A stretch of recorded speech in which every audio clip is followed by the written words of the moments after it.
Hey everybody, welcome back to React TCG. We're opening up another pack of Death Battle. 5 more videos for you guys. We're starting off with Sub-Zero versus Glacius. It's another Mortal Kombat versus Killer Instinct type thing. Actually, I don't know if Mortal Kombat fought Killer Instinct, but it's another one with Mortal Kombat in it. So I'm going with the Mortal Kombat character. It's what I know best. I think Sub-Zero's got this. Plus, I do know a little bit about Killer Instinct. And I'm pretty sure Glacius is, like, literally made of ice. Which Sub-Zero controls. So, not gonna end well for him, I don't think. That being said, let's get right into it. See who wins this matchup.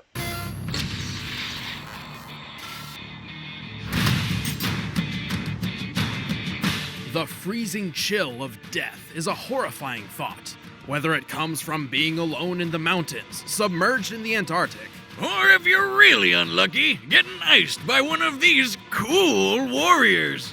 Wow, sorry, that was bad, even for me. Sub-Zero, the cryomancer ninja of Mortal Kombat. And Glacius, the icy alien with a killer instinct. He's Wiz and I'm Boomstick. And it's our job to analyze their weapons, armor, and skills to find out who would win a death battle. For untold generations, the Lin Kuei assassins waged war with their rival splinter group, the Shirai Ryu. Desperate to claim victory in the bloody conflict, the Lin Kuei resorted to drastic means of recruitment for able-bodied soldiers, no matter what age they were. So, kidnapping children? Kidnapping children. Well, at least they got to be ninjas. I bet their tiny little bodies would be even stealthier. Turns out 2 of these kids just so happen to be descendants from a race of extra-dimensional beings experienced in the art of ice magic. Their names were Bi-Han and Kuai Liang. With the Lin Kuei's training, these brothers became cold-blooded assassins and the finest warriors in the clan. And whether it started as a joke or he just thought it was badass, Bi-Han adopted a brand new name, Sub-Zero. Sounds like an online username from your teenage years that you regret forever when you're older. Sub-Zero was so fierce and driven, he became directly responsible for the complete annihilation of the rival Shirai Ryu clan. Unfortunately for him, one of them, called Scorpion, survived. Well, kind of, and decided to kill him right back. Which obviously pissed off Kuai Liang, who decided to do the same to Scorpion, and got it. It's like high school drama, but with murder. Yep. Striving to honor his fallen brother, Kuai Liang assumed his... I mean, bro is right. Like, shit sounds like some high school drama bullshit. Like, fuck it. It's just instead of being, like, he took my boyfriend, and then she took my boyfriend, and then it's fucking, this guy killed my brother. Or sorry, this guy killed my clan, so I killed him. Then his brother came back, and he tried to kill me, and then I tried to kill him, and then he tried to kill me. Fuck him. Goddamn, man. Drama, but with murder. Striving to honor his fallen brother, Kuai Liang assumed his brother's mantle as the champion of the Lin Kuei. Sub-Zero was reborn. Sub-Zero. This new Sub-Zero is a master. 32 years old, 6'2", 210 pounds, took up his late brother's mantle. Lin Kuei Grandmaster, descended from outworld cryomancers in Chinese ninja warrior. Master of Shotokan Karate and Dragon Kung Fu, and enhances his martial arts with his deadly cryomantic abilities. Subby can freeze the moisture in the air to do tons of stuff. He can make his own personal slip and slide, perfect for surprise attacks. He can form all sorts of weapons out of thin air, like daggers, swords, or even ice hammers. But best of all, the dude can make ice so cold, it instantly freezes anybody who touches it. This can be achieved through Sub-Zero's Ice Blast, Ice Slide, Ice Clone, Cold Shoulder, Tombstone Teleport, Quarry Blade, Ice Hammer, and Ice Dagger. Ice Blast Projectile, or the Ice Clone technique, both of which completely immobilize his opponent for devastating follow-up attacks. Did he just make a perfect sculpture of himself? Why doesn't he go into the ice sculpting business? Dude would make a killing. Ooh, just, not the literal kind. He's got that down already. Sub-Zero can also implement his cryomancy and ninja talents in what appears to be near-instant teleportation. an unexpected ability which baffles even his fellow assassins. Yeah, but I bet that's still not as unexpected as turning into a friggin' polar bear. Like, how though? I want to do that. And best of all, after subduing his enemy, Sub-Zero has no qualms about tearing them to bloody shreds with one of his fatalities. Taking after his dear old bro's favorite form of murder, Sub-Zero can rip a person's head off with their entire spinal column in tow. This one's for you, Bihan. If he's feeling particularly nasty, Sub-Zero will toy with his opponent. He'll encase their lower half in ice and force them to watch helplessly as he tears them in half. Or for a quick death, he'll put them in a deep freeze that shatters like glass. At most, it takes Sub-Zero approximately 4 seconds to freeze a person in place, which in real-world physics is completely impossible. To induce full-body frostbite in that time, he would have to lower the surrounding temperature to negative 6.5 million degrees Fahrenheit. That's a stupid amount of cold. 13,000 times colder than absolute zero, to be exact, making it a temperature which literally cannot exist. And yet still not as cold as my ex-wife's heart. Ha! Ha! Anyway, Sub-Zero has more than earned his reputation as one of the most fearsome fighters in the Mortal Kombat universe. He's strong enough to break Has dodged an oncoming missile, survived double impalement, broke titanium with a single chop, which is what he's about to do in that fucking picture right there. Withstood reconstruction by Quan Chi, survived Scorpion's Hellfire, defeated Sector, Reptile, Scorpion, and Batman, and battled warriors from Earthrealm, Outworld, Netherrealm, and beyond. titanium statues with a single chop, quick enough to dodge an oncoming rocket, and he defeated some of the best warriors across multiple dimensions, like the lizard dude Reptile, and Taven the half-god, who single-handedly defeated dozens of Lin Kuei assassins. He's beaten his rival for life Scorpion several times, and even took on Batman? Through sheer willpower, he survived injuries no normal person could walk away from, like getting torched in the face by a flamethrower, or being double impaled through the torso, and then torched again. Whoa, that's a lot of blood! Like, how does he have any left? I know, right? But that pales in comparison to when he underwent the procedures which turned him into a cyborg, and then was blown apart and reassembled into human form while still conscious. Damn, what a tough son of a bitch! But don't overestimate him. Although Sub-Zero keeps company with powerful spirits, undead wraiths, and immortal gods, he's not one of them. He may have incredible powers, but he's still just a mortal man. Also, his emotional baggage and desire to live up to his brother's name has clouded his judgment more than once. But that didn't stop him from becoming Grand Master of the Lin Kuei. He changed their goals, turning them to the side of good, and even formed an alliance with his old rival Scorpion over a nice brunch. Life couldn't get any better. And then they found dragons! Shirai Ryu, dog. Lin Kuei scum! Death is more honor than you deserve. Beyond our solar system, advanced civilizations are governed by the 88 decrees. Should anyone dare violate these laws, they will find themselves targeted by the Galactic Marshals.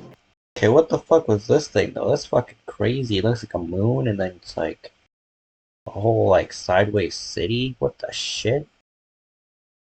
Whatever, continue. AKA Space Cops. One of these alien officers was sent to Earth to investigate an eerie distress signal, but he was shot down by the world-dominating corporation called Ultratech.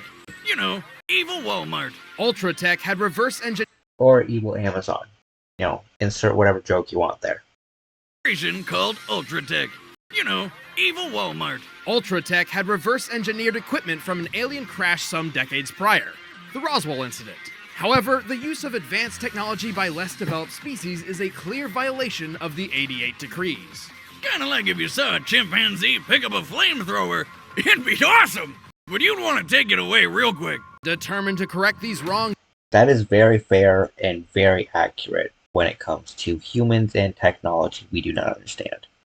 and return home, the alien marshal set his sights on bringing Ultratech to their knees and recovering his lost technology. And if he couldn't, he'd just blow it all up. It was Ultratech who codenamed him Glacius. Don't let his name fool you. Glacius wasn't a...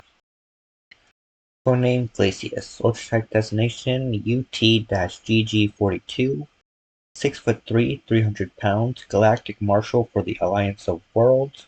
Fragile body protected by an icy shell and has multiple hearts. Always known for his fancy ice powers. Actually, he comes from a race of aliens with weird telekinetic abilities. By manipulating simple molecular structures, Glacius can use the environment nearby to create armor around his inner body. This came in handy when his ship was shot down in Antarctica, and he lost his native shell. So he had no choice but to make a new shell out of ice, which permanently turned him into an abominable snow monster. With this new body, Glacius developed a fighting style to make the most of his new capabilities. Glacius prefers to fight at a distance, using his long-range ice-bending attacks. He can turn his limbs into huge ice lanterns. Ice Lance, Shatter, Hail, Puddle Punch, Crystallize, which summons extra ice armor, Liquid Form, which completely dissolves his opponents, and Minor Telepathy. To keep enemies at bay, create spiky hail projectiles, and even summon spires of ice right under his opponent. And did he just punch that guy with an ice sculpture of himself? More or less. That is the Shatter technique, a powerful burst of energy which summons a mysterious uppercutting ice sculpture. Perfect for opening up some sweet combos on his foes. Still, for all his keep-away game, you'd think he'd be a total chump up close. But remember how he can move ice with his mind? Well, he can melt it too, including himself. By turning his body into liquid, he can evade oncoming attacks, surprise opponents from below with the aptly named Puddle Punch, and even completely dissolve people into nothing. And as an added precaution, he can summon extra ice to his body to serve as thicker armor, though his molecular telekinesis is too limited to maintain this armor for long periods of time. He may be made of ice, but Glacius can still hit hard enough to launch opponents several stories into the air, including the 550-pound Fulgore units Ultratech is known for. He's cunning enough to not only infiltrate Ultratech's highly guarded facilities, but also surprise attack its highly advanced robotic CEO, Arya. Before making his move, by Arya's own calculations, Glacius was able to drop the temperature of the entire room by 122 degrees Fahrenheit in 0.026 seconds. That's a quarter of a tenth of a second. Just like Sub-Zero, he can lower a person's temperature by like thousands of degrees to freeze his opponents completely solid. And then he makes them explode with his mind. Maybe Glacius' real name is Kelvin, because that's colder than absolute zero. I feel like that was some sort of nerd joke. Yes, it was. Yeah, you're not allowed to make a joke ever again. Oh, why do you gotta be so cold? Anyway, in Glacius' mission to bring down Ultratech, he battled and defeated dozens of killer robots. And launch opponents several stories up, surprise attacked Arya, defeated Thunder, TJ Combo, Riptor, and Cinder, infiltrated Ultratech, helped stop the Gargos, survived crash landing in Antarctica. Bots, a zombie pirate, a genetically engineered dinosaur fighter, and a werewolf. He even killed Cinder, the guy who's made of friggin' fire. You know, opposite ice. Glacius is ridiculously intimidating, but he does have a weakness. His natural body within the ice is fragile and defenseless. His entire fighting style is built around keeping foes away for this very reason. So, how many licks does it take to get to the center of a Glacius? That's gross. What? He looks like a giant popsicle with legs. Come on! You know what, Boomstick? You're fucking weird. I mean, he's not wrong, right? Like, we haven't even gotten to like half of the weird stuff Boomstick says yet. Just wait. Dude is fucked up. Alright, the combatants are set. Let's end this debate once and for all. But first, all this talk of these cold people makes me think of refrigerators, which makes me think of... Oh, fucking Blue Apron again. Alright, hold on. Yeah, I still think Sub-Zero is gonna win this one. So, you know, time for a death battle.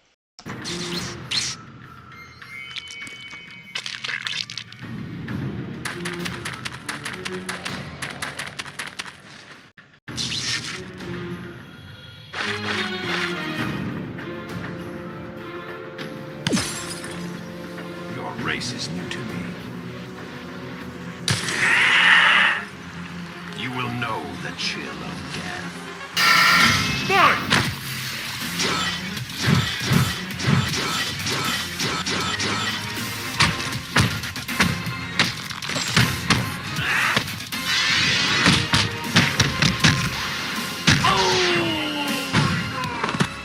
I should have known.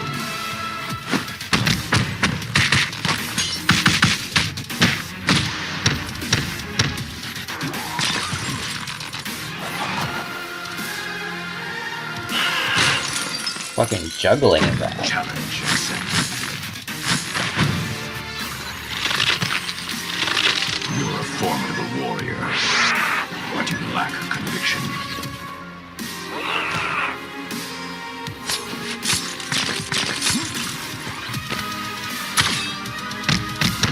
Get his ass. Time to die. Ooh.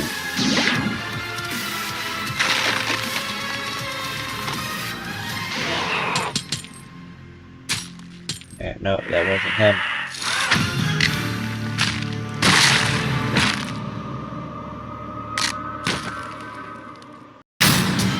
KO! I know it's the theme and all, but that was just ice cold. Glacius and Sub-Zero seemed to be a near match in terms of cryomantic abilities, but it was Sub-Zero who had the training and the power to bring Glacius down. Sub-Zero has fought ninjas, robot ninjas, secret agents, movie stars, gods, and even fellow ice warriors. Glacius really didn't have anything Subby hadn't seen before. And while their speed was fairly similar, Sub-Zero's impressive reflexes and ninja-like skills gave him one of the most important edges in this fight. He could maneuver around Glacius's keep-away strategy, and his teleportation kept him a step ahead, even able to avoid Glacius's liquid form. And while Glacius did possess a minor form of telepathy, there's no evidence to suggest that it was used for anything other than direct communication. Sub-Zero could take a lot of hits, so he wasn't going down easy. But if you put their defenses side by side, Glacius's ice armor does seem better. But it really didn't matter because Subs could just chop right through it. Sub-Zero could shatter titanium statues in a single blow, a feat which requires at minimum 63,000 pounds of force per square inch. And titanium is obviously tougher than ice. Assuming Glacius' shell is composed of blue ice, the purest and toughest form ice can take, it would still only take at most 57,000 pounds of force per square inch to crack his entire body in half. And he didn't even need to go that far, just get to the squishy insides in the middle. I guess you could say that Glacius had his expectations shattered. The winner is Sub-Zero. Next time on Death Battle, we've got Android 18 versus Captain Marvel. I'm going with Android 18. I mean, I like Captain Marvel. She's pretty cool. You know, her movie that she has two of them now, I think. For the Marvels, right? I haven't seen Marvels. The actual Captain Marvel movie. That was pretty good. You know, but I think Android 18 is gonna be Captain Marvel. I just feel like, I don't know. I feel like she's the better fighter. I feel like Captain Marvel relies too much on her powers. But, you know, we'll see. This is Death Battle. Literally anything can happen. You know, they break shit down mathematically. And, you know, even if she loses, it's not like she would lose every time. Still be a little disappointing, but we'll see. Sloths, pizza, chaos. This is Battle The fuck is Sloths this? 2025, The Great Pizza Wars, the all-new twin-stick shooter from Rooster Teeth Games. Customize your sloth with over 1,000 unlockable hats, then step into the arena and battle for pizza and glory. 4 game modes, 20 different weapons, a variety of maps. Sloth pole dancing? Battle Sloths has something what? for everybody. Available now on Steam for PC, Mac, and Linux. Just click the link in the description below and make sure you choose the boomstick hat. Alright, you heard him. Go check out Battle Sloth, I guess. I love a powerful woman. Even better, one that keeps getting stronger and stronger. And today we've got 2 of them. Android 18, the Hell deadly yeah. cyborg killer from Dragon Ball. And Captain Marvel, the hard-hitting, high-flying Avenger. He's Wiz and I'm Boomstick. And it's our job to analyze their weapons, armor, and skills to find out who would win a death battle. Huntress, sir. She not posing. She's searching. Cats already know target. Target is me. Desert. I don't know what the fuck that was, but I don't want to see it again. In the age 763, peace had returned to the Earth. Unsung heroes, led by the Super Saiyan Goku, had saved the world from an evil galactic tyrant. Everything seemed pretty hunky-dory until a mysterious time traveler showed up out of nowhere with a grave warning. In just 3 years' time, 2 deadly androids would rise up and ravage the Earth, all while wearing the mark of the long-forgotten Red Ribbon Army. This sounds like it's gonna get complicated real fast. To be brief, Yeah. the Red Ribbon Army was the greatest military force ever known, even greater than the Earth's entire armed forces combined. Until a tiny monkey child named Goku strolled through and wrecked their shit. And Dr. murdered Gero, everyone. founder and lead scientist of the Red Ribbon Army, held a grudge against Goku for over 20 years. Like any mad scientist hell-bent on revenge, the good doctor got back to doing what he did best. Building murder bots. And so he designed some of his deadliest creations to date, Android 17 and Android 18. Though Android isn't entirely accurate. Nope. 17 and 18 were actually humans once, siblings even. So that makes them cyborgs, Yep. not androids. You'd think a doctor with Gero's prestige would know the difference. I'll just chalk it up to a classic case of revenge madness. That happens to the best of us. Android 18's real name is Real name Lazuli, 5'6", twin sister to Android 17, created by Dr. Gero, currently married to Krillin, and is the mother of Marin. Which, he didn't name her after his ex-girlfriend. Krillin used to date a chick named Marin, which is an unfortunate coincidence. I forget what the actual reasoning is behind why they chose that name. Just bad coincidence, man. Lazuli, which sounds like some sort of Italian pasta dish.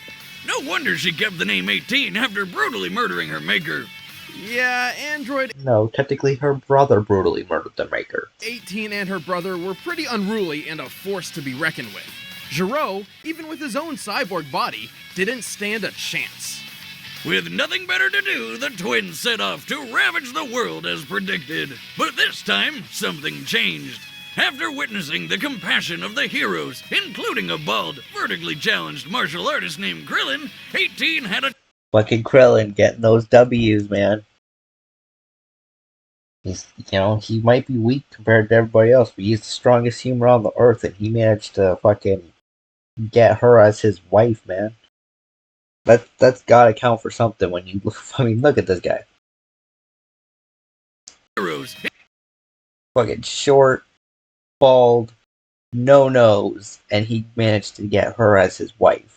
Including a bald, vertically challenged martial artist named Krillin, 18 had a change of heart and joined the good guys. She even wound up starting a family with Krillin. Nice! Give it up for Krillin! Not only Yeah. is he punching above his bracket, but he's laying pipe above it as well. Yeah. Plus, 18 doesn't really age, so that's a serious win. Android 18 is an extremely competitive fighter with I numerous mean, I can't argue with anything they just said. Krillin definitely fucking won the lottery there. Dude might not have money. Dude might not be able to, take on people like Piccolo or Goku or Vegeta. But god damn if he didn't luck out in the love department. A serious win. Android 18 is an extremely competitive fighter with numerous deadly abilities. Gero's programming stems from decades of military dominance, granting her incredible hand-to-hand combat skills and mechanically enhanced senses for superb situational awareness. And she's got the strength to back it up. This chick can embed a person straight into the side of a cliff with a single smack, or shoot explosions out of her hands.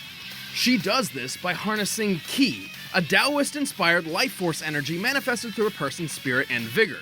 With her Ki, 18 can fire a barrage of energy beams powerful enough to destroy buildings, continents, possibly even planets. Like the finger beam. Talk about getting finger blasted, am I right? No. Oh, you know you laughed. Absolutely not. On the inside? Android 18 has dozens of other techniques, such as infinity bullets. I know what. Flight, Finger Beam, Infinity Bullets, Android Barrier, Sadistic 18, Photon Strike, Destructo Disc, which she learned from Krillin, and Energy Absorption. You're thinking, but it's not a magic gun with unlimited ammo. It's a stampede of energy blasts which are nearly impossible to avoid. Her photon strike lays waste to a vast area in an instant. She can even use her husband's signature technique, the Destructo Disc. It's a buzzsaw made of pure energy. Why don't more Dragon Ball characters use that thing? Ki is just as much a defensive tool as well. Android 18 can enhance her strength, speed, and endurance with her energy, greatly surpassing the limitations of her physical body. Oh yeah, and she can fly! Unlike most warriors, 18's energy supply stems from a sort of battery within. This system grants her a continuous and potentially endless supply of ki. She'll never get tuckered out. In fact, one of her favorite combat strategies is wasting time to make her enemy exhausted, then moving in to finish him off. She's making him burn up all his energy and then she's going to attack him. Like many of Dr. Giro's other androids, it's even possible for 18 to steal her foe's energy for herself. Okay, that one actually was an android.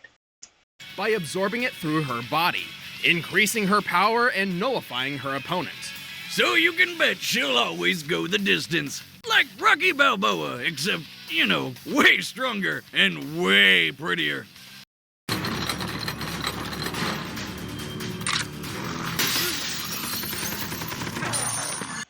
18 is dominated Earth in an alternate timeline, broke a Super Saiyan's arm, defeated Vegeta, Goten, Trunks, and Future Gohan, helped defeat Super 17 in GT, deflected Super Saiyan Blue Kamehameha, blocked Trunks' sword, which killed Frieza, and who could survive a planet exploding in his fucking face. And, goddamn it, was still level early, come on. tough enough to deflect Goku's Kamehameha attack, even while he's in Super Saiyan Blue form. Also, she can kick hard enough to break Super Saiyan Vegeta's arm.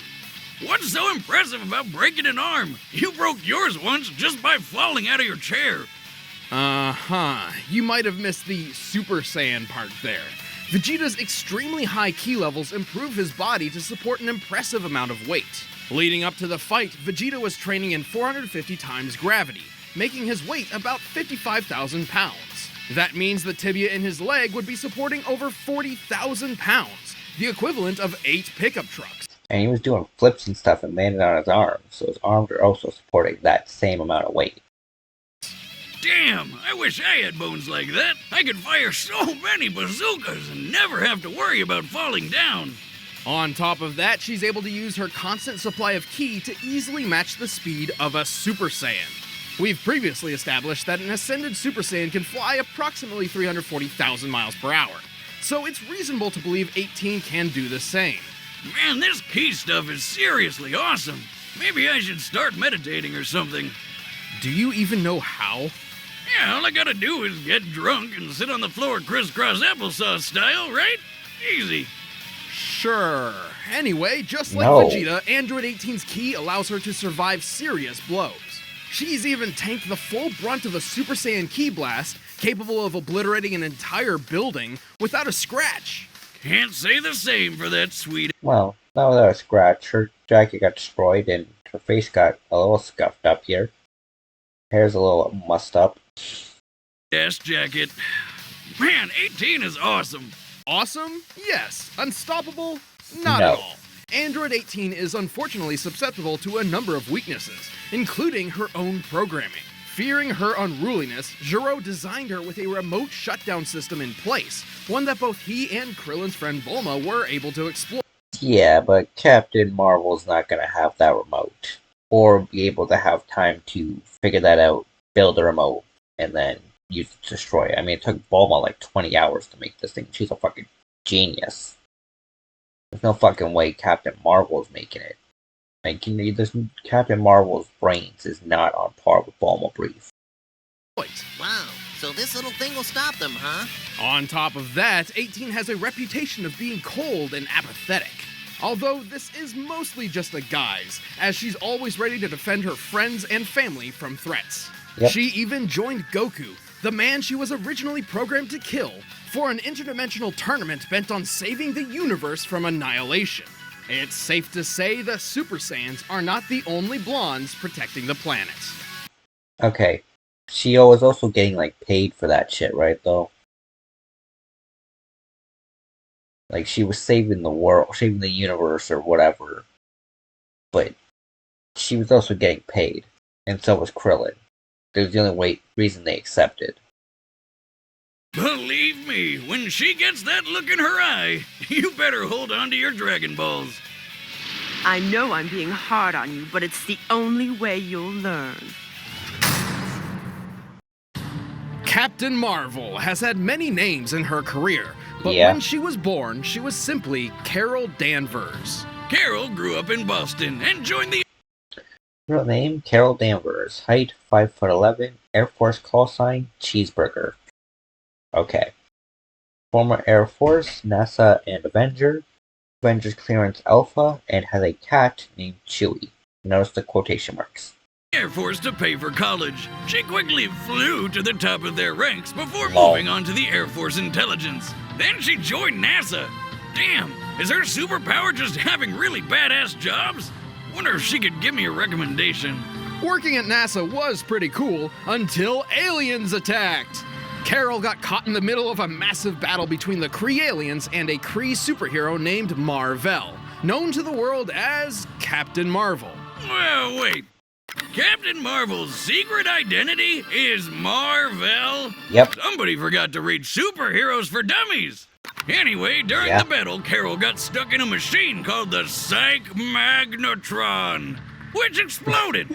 Luckily for her, this was one of those explosions that turns you into a superhero. The energy from the blast merged Carol's DNA with strands of Mar-Vell's. She developed an extra Kree brain lobe and gained most of Mar-Vell's powers, transforming her into a new, dynamic superheroine. Except she didn't even realize it at first.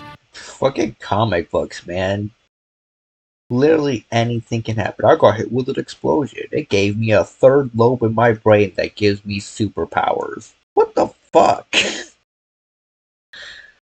She'd just black out at random times and wake up to hear about a new suspiciously blonde superhero. Hey, Wiz, maybe I have a superhero side like this. I mean, I black out all the time. Boomstick, you don't have powers. You have a problem. Yeah, dude. Seriously.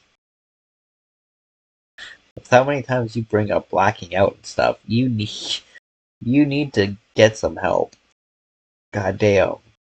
I didn't think I'd meet a bigger alcoholic than fucking Rick Sanchez or Tony Stark, but Boomstick might give them a run for their money, guys.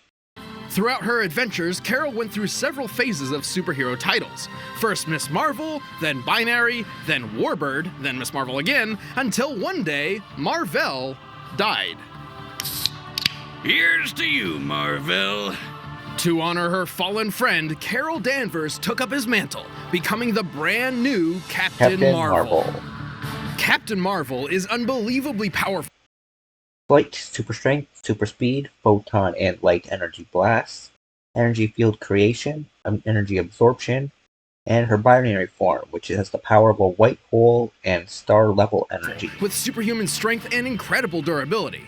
She learned how to fly planes in the Air Force, but now she could fly herself and super fast. Speaking of which, through her time with the Air Force and as a member of the Avengers, she's received years of quality combat training. Yep. Not only can she hit hard, she can fire powerful concussive blasts of photon and stellar light energy from her hands, as well as create energy fields. As if all that weren't enough, Carol can open up an extra can of whoop-ass by absorbing energy. Absorbing anything from electricity to magic can make her even stronger. With these powers, Captain Marvel has done some pretty amazing things. While training with the Avengers, the combat simulation measured that she could deliver a force of 92 tons. Almost 10 times the destructive power of a Davy Crockett. Absorbed the energy of a nuke, recorded a hit of 92 tons of force, flew from Earth to the atmosphere in 118 seconds, overcame Venom Symbiote. Saved the wait. The Admiral.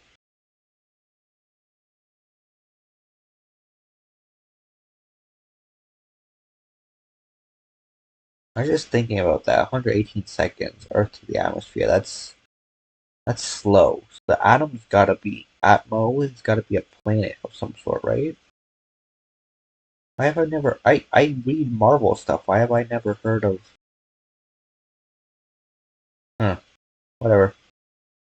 Overcame the Venom symbiote, saved the sun, punched Iron Man out of his armor, started the second superhero civil war, obliterated a planet as binary, survived 2 hits from the Destructor's beam, and defeated Vision, Traveler, Stature, and Hulk. Rocket nuclear missile. She can survive energy blasts to the face and even the vacuum of space for a long period of time. Once she flew from Broadway to the end of the atmosphere in only 1 minute and 58 seconds. Oh, okay, it was the atmosphere. It just seems slow. That's a lot of sky to cover in less than 2 minutes. She claims that's her personal record. Now, considering the distance between a New York City street and the exosphere, Marvel must have been flying 247 times faster than the speed of sound. Carol has taken out characters like Vision, punched Iron Man out of his armor, and even survived 2 point-blank blasts from the Destructor's beam, which has enough power to punch holes through an Imperial Kree starship. And that's not even the height of her power. If Marvel absorbs enough energy, she can access the powers of Binary, a form she took after losing her powers, getting lost in space, and being experimented on by aliens. Long story. Of course. As Binary, she can tap into the power of a white hole and generate star levels of energy. And her hair's on fire! Were you even listening? That's like the least interesting thing about it. Says you! Look at it! Binary was an extremely powerful form, capable of wiping out entire fleets of enemy ships, but one that Captain Marvel does not have easy access to. Yeah. She initially lost the form after expending all of its energy, and is unable to reach it again without absorbing a massive amount of interstellar energy, such as the infinite energy from a gravitational field of a black hole singularity. She's too stubborn to just give up, though. She's stubborn to a fault, even rushing headlong into situations while ignoring advice from wiser, more experienced friends. Like the time she started a civil war between superheroes, or when she completely ignored her damaging addiction to alcohol. Yeah, Carol is a badass with a hell of a lot of power. But if Tony Stark, of all people, thinks you have a drinking problem, you should probably listen to him instead of trying to fly into space while completely wasted. Yeah. Regardless, Captain Marvel is a seasoned hero with a record that most would be envious of. Hell, she's such a pillar, she's named after the publishing company itself. Damn. Anybody else? Giving him the fucking 10-piece combo. All right, the combatants are set. Let's end this debate once and for all. But first, it's time for some scrumptious... It's time for another ad from Blue Apron. That was the popular thing back at this time period of fucking YouTube.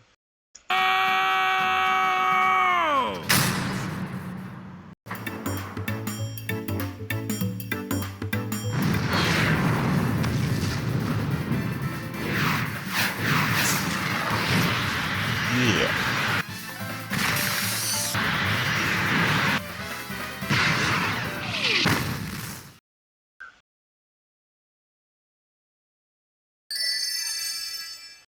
Get back! This orb is coming with me. Give me a break, lady. I've been looking for that thing all day. Don't make me hurt you. Yeah, good luck with that. It's a yes. Fine!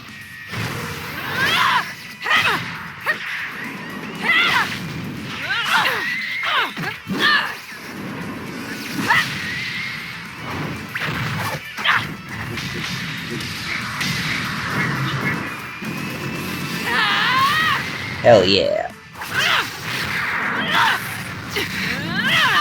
Oh.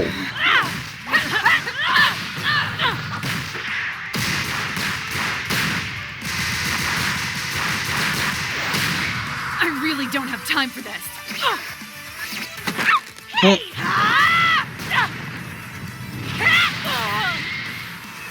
Okay, that was pretty awesome. What a pest. No fair! That's playing dirty! Time to clean up then.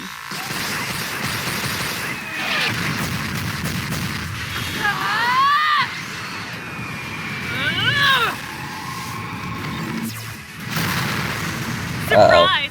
Thanks for the energy.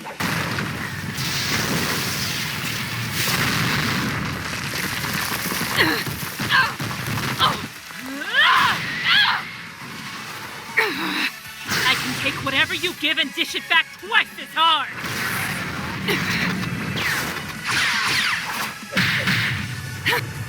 Uh-oh.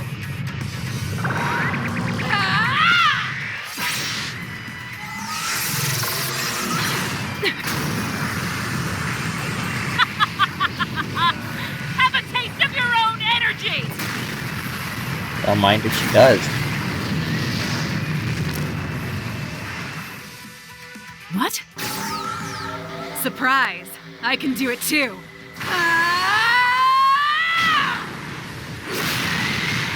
Fuck her up. Crash Starship God damn it. Perfect for a shelter. The control rooms weigh more damage than I I expect. swear, like, I get so many ads for this fucking game. They want me to play it, and I am not gonna play it. Like, these ads look fake as shit, man.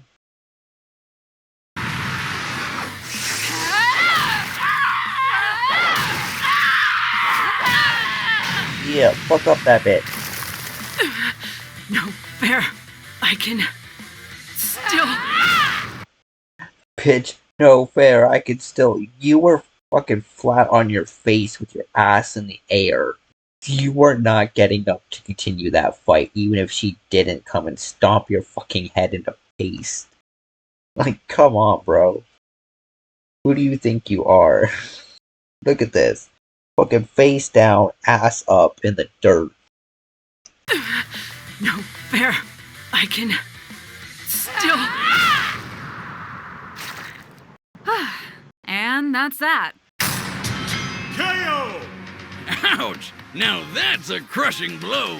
Captain Marvel may have been one of the Avengers' mightiest warriors, but she couldn't stand up to the impressive power, speed, and expertise of Android 18. First Yeah. off, the numbers don't lie. When it comes to speed, Carol's best record put her in just under 200,000 miles per hour. Which, like I said, seems very slow, even for a superhero, let alone a Dragon Ball character. But 18 could move over 100,000 miles faster. Most apparent of all, Marvel's durability and strength feats simply pale in comparison to 18's. The only way Marvel's power could match 18's was to absorb enough energy to reach her binary form. But 18 is no stranger to that technique. There's no doubt she recognized what Carol was doing and stopped feeding her energy. Even if Carol had somehow achieved the full force of binary, that wouldn't have guaranteed a win. I mean, the last time we saw binary in the comics, she was taken down by some alien guns. Guess she's not as good at absorbing energy as she thought. With superior speed, strength, tactics, and endurance, Android 18 simply wore Captain Marvel down until it was time to go in for the kill.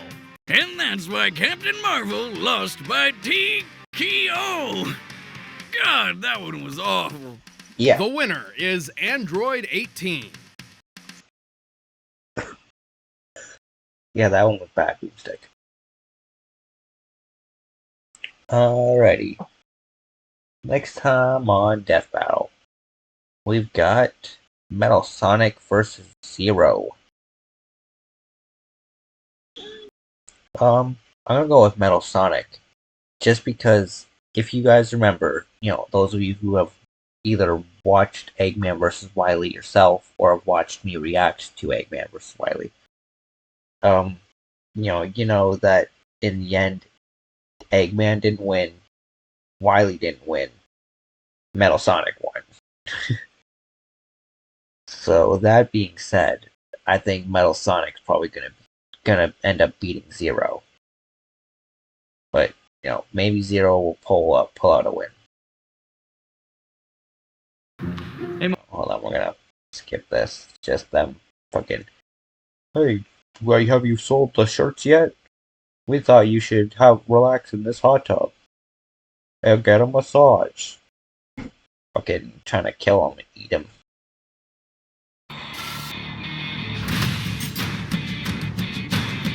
It is the duty of all who dedicate their lives to the science of robotics. Make the coolest, deadliest machine you possibly can. Just don't make him too smart. That never works out for you. Metal Sonic, Dr. Eggman's Hedgehog Destroyer. And Zero, Dr. Wily's Maverick Hunter.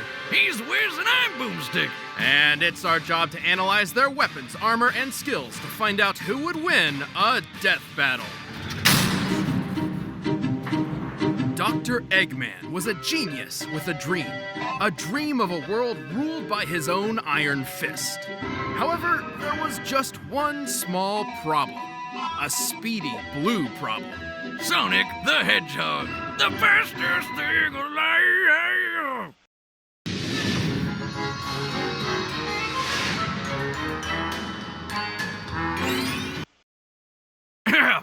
No matter how many times Eggman tried taking over the world, this freedom fighter just kept getting in his way.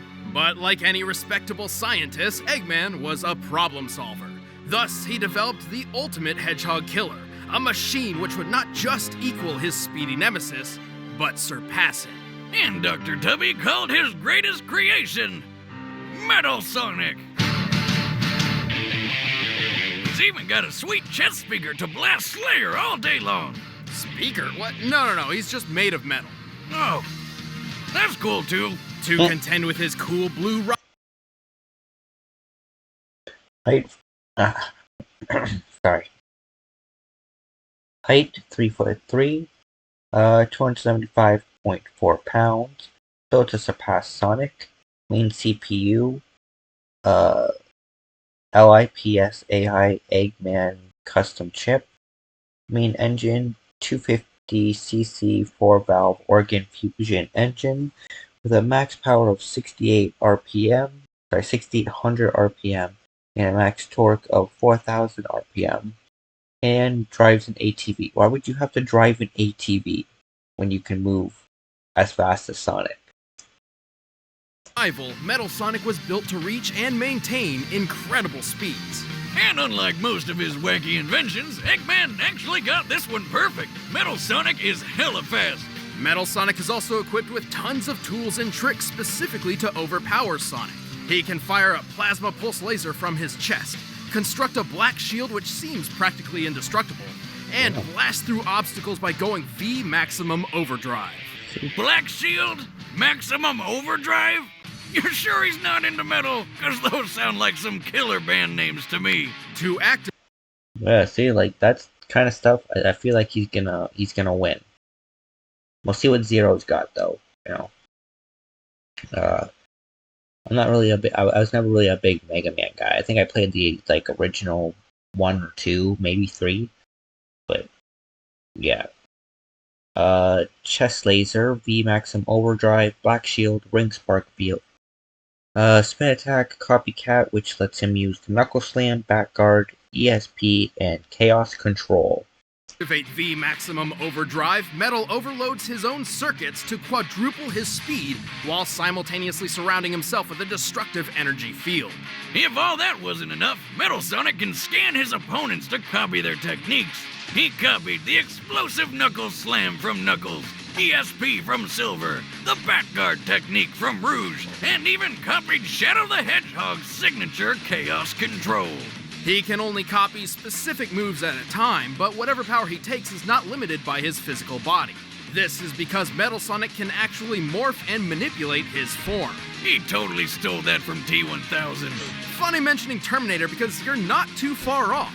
Metal Sonic is so powerful that he's overcome his own programming, overthrown his creator, and attempted a global takeover all on his own. Of and course. he can do it too. He's shielded attacks from Shadow. That's why you don't make smart robots, people. It's coming. We're all gonna get turned into fucking nuclear dust. But, you know, that's a future me problem. Top speed, 26,844 miles per hour. Why do you have to ride an ATV? Created a 200 kiloton explosion.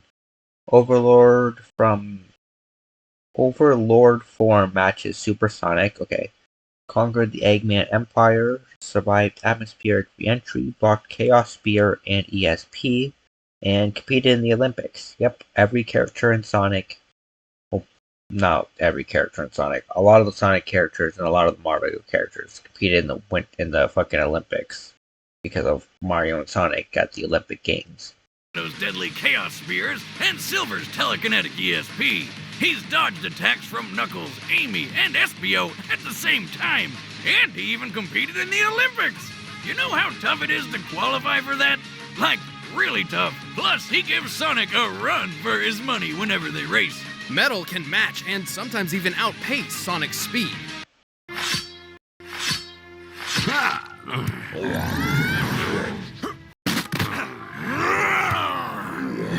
Sonic's specific top speed is technically unknown. He boasts that he's faster than light, but he has yet to prove this in canon without the aid of additional equipment.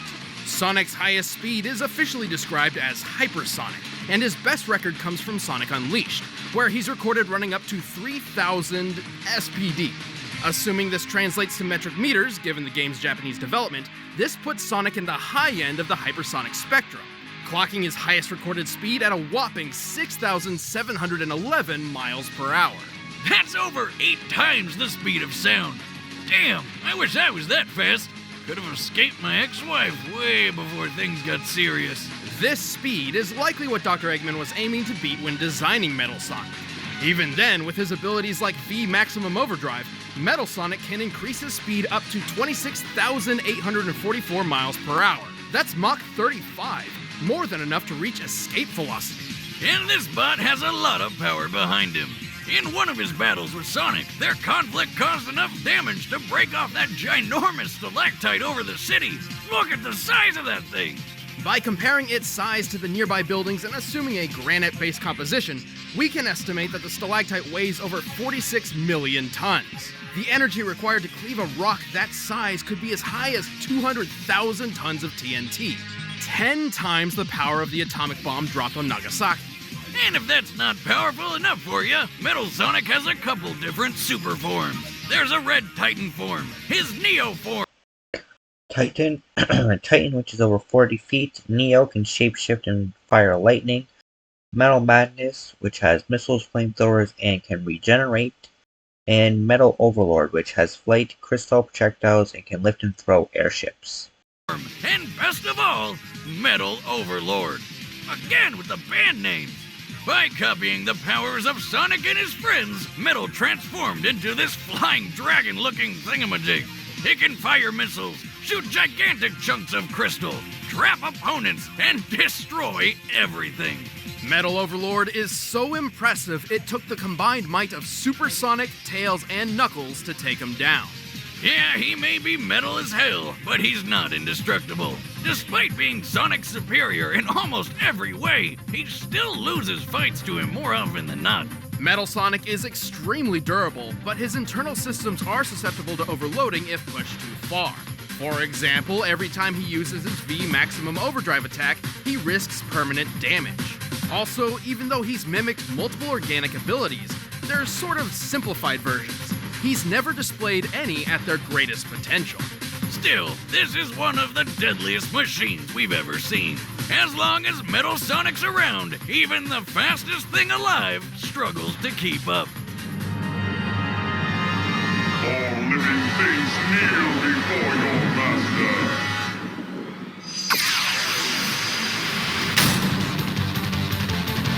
For decades, the robotic war between Dr. Light and Dr. Wily left destruction in its wake. No matter how many machines Wily created in his quest for world domination, Dr. Light's own Mega Man was always there to stop him. But like any successful genius, Dr. Wily was determined to have the final word, even if it came from beyond his grave. Wily put all the smarts he could into creating the best robot he'd ever built. Its name was Zero. Dr. Wily's plan to create the world's most powerful robot succeeded all too well. Designed for combat and violent by nature, 5'6", built to destroy Mega Man, Special Zero Unit, Maverick Hunter, veteran from the Elf Wars, active for over 300 years, and eventually became armor for a teenage boy. That's hilarious. Zero was primed to put Wily back on top. Just one problem. Because of a glitch, Zero was totally disobedient to Dr. Wily and attacked him. I mean, I don't blame him. If that face was the first thing I saw when I woke up, I'd probably punch it too. Or send it back to the bar whence it came. How sad, all that hard work wasted over a single programming flaw. Wily was forced to seal Zero away, and he wouldn't be discovered for another 100 years. But a long nap wasn't enough to calm him down. When he woke up, he wasted everything around him, until he was stopped by Commander Sigma, the leader of the peacekeeping Maverick Hunters. Sigma may have stopped Zero, but then things got complicated. For some reason, Zero's stasis pod also contained a mysterious virus. The virus infected Sigma and, for some reason, swapped Sigma and Zero's morality alignments. So Sigma turned evil and Zero turned good, just like Robot Freaky Friday. Being a good guy now, Zero joined the Maverick Hunters, making it his mission to eliminate any machine which posed a threat to the world. Because what else are you gonna do in Robot World but fight crime with a laser sword? He's certainly well equipped for the job. The Z-Buster is Zero's go-to Z-Buster, Z-Saber, Darkhold, Twin Dream, and Rekoha? long-range weapon, with both rapid-fire and charge energy shots. He's also got tons of deadly spears, hammers, and chains, but his favorite weapon is his trusty energy sword, the Z-Saber. The Z-Saber is arguably Zero's most essential weapon. With it, he can cut other machines down to size with a wide variety of grounded and airborne strikes. Furthermore, he can enhance his blade by mimicking the power of his enemies. This lets him use the Z-Saber for attacks imbued with fire, ice, electricity, and even metal. But he can copy more than just sword stuff.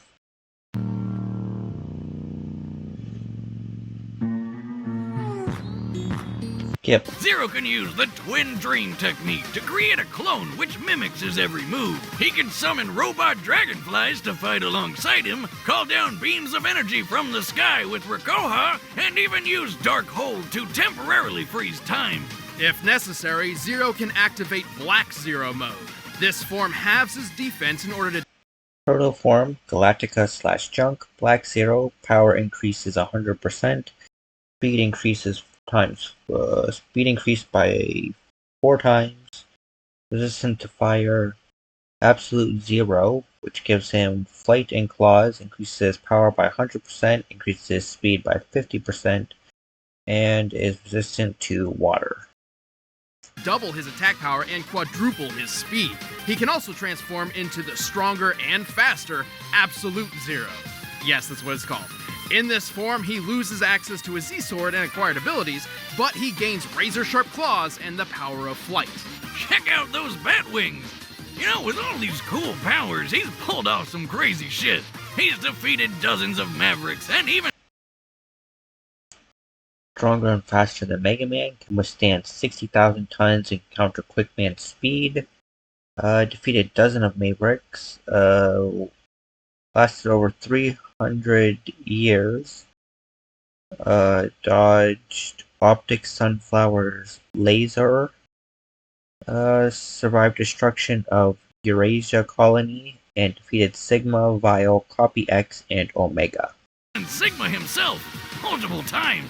Not to mention stopping dozens of other threats to the entire planet, such as when Eurasia, an enormous city floating in space, fell to Earth in a crash course similar to the asteroid which annihilated the dinosaurs.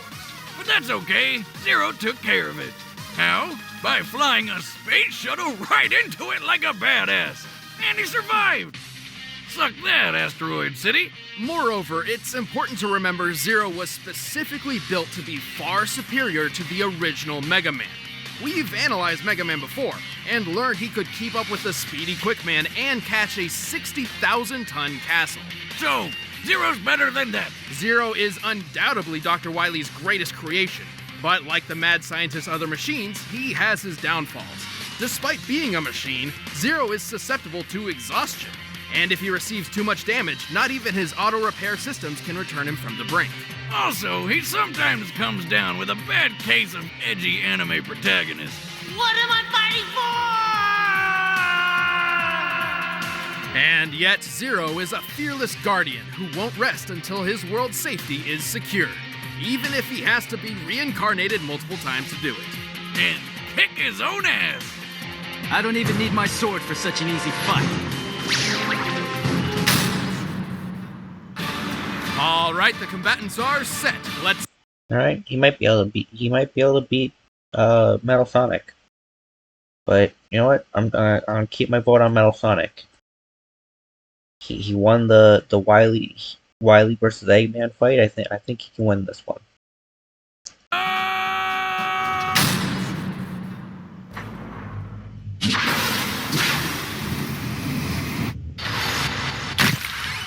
Found a Maverick. I'll take care of it. Starting with him now.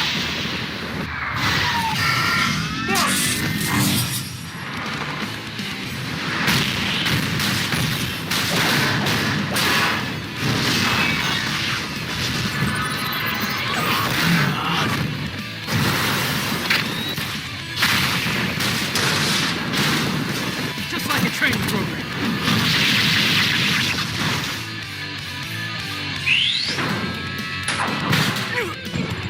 How did this happen?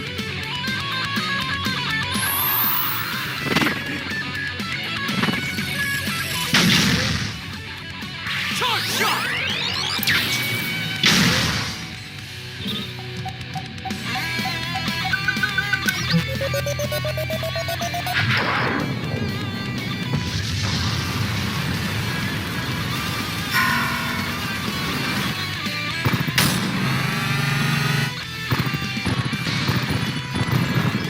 Damn. Yeah! Koha!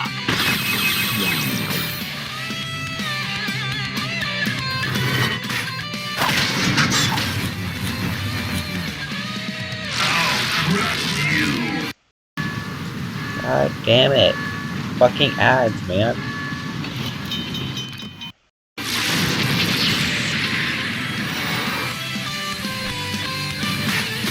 Crap! Metal Overlord?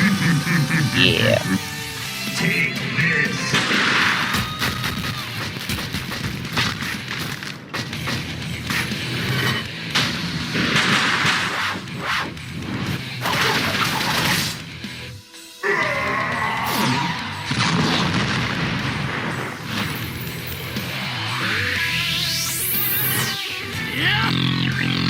Chaos control. This'll be over in a nanosecond. And he won. Mission accomplished. KO! And boom goes the giant flying robot monster. Metal Sonic was a worthy adversary, but Zero was simply better equipped for this battle. At Mach 35 speeds, Metal seemed like a shoo-in for better speed, right? On paper, maybe. But remember, Mega Man beat Quickman, and Zero was built to surpass Mega Man in every way. Quickman's top speed was recorded at 224,000 miles per hour, over 8 times faster than Metal Sonic. Scaled to the inferior Mega Man, Zero could certainly handle a machine of Metal Sonic's speed. Zero's vast arsenal also gave him plenty of options for just about every situation, even when Metal tried screwing with time. Unlike Metal, Zero actually possessed multiple methods of stopping time, which were more instantaneous and just as effective as Metal Sonic's imperfectly copied Chaos Control. So Zero definitely had the advantage in that field. The durability difference was pretty clear too. Zero's feat with the Eurasia Space Colony trumps anything Metal's ever endured.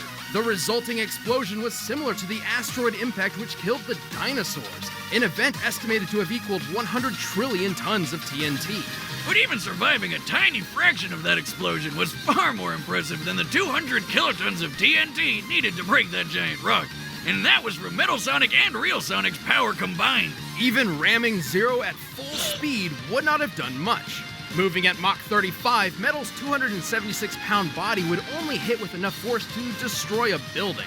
To be blunt, not only was Metal Sonic outmatched in speed and durability, but he didn't have the means to truly kill Zero. whereas Zero's shown time and time again that he could destroy enemies just as tough and bulky as Metal Overlord. Looks like Metal Sonic was the real Zero in this fight. The winner is Zero. Alrighty, we got 2 more for this fight, or this video. Next up, Lucario vs Renamon. I'm going with... yeah. I know which Digimon Renamon is. I'm just trying to remember if I've seen anything impressive from her.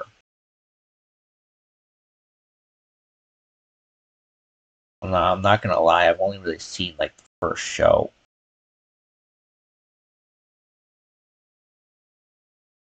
Yeah, I think I'm going with Lucario. Even without Mega Evolution, since he can't evolve without a trainer. I think he can beat Renamon. His whole life is about fighting, like basically every fighting Pokemon. So, yeah. That's actually, what is this? Hold on. Hey, man. Hey, oh, that's a neat shirt. Yeah, it's the new Death Battle shirt available now in the Wristy store. Oh, that's neat. Yeah, everybody loves it. Really? Like who? Oh, well then. Hey, I'm Master Chief, and this shirt's the best thing. Yeah, no. Alright.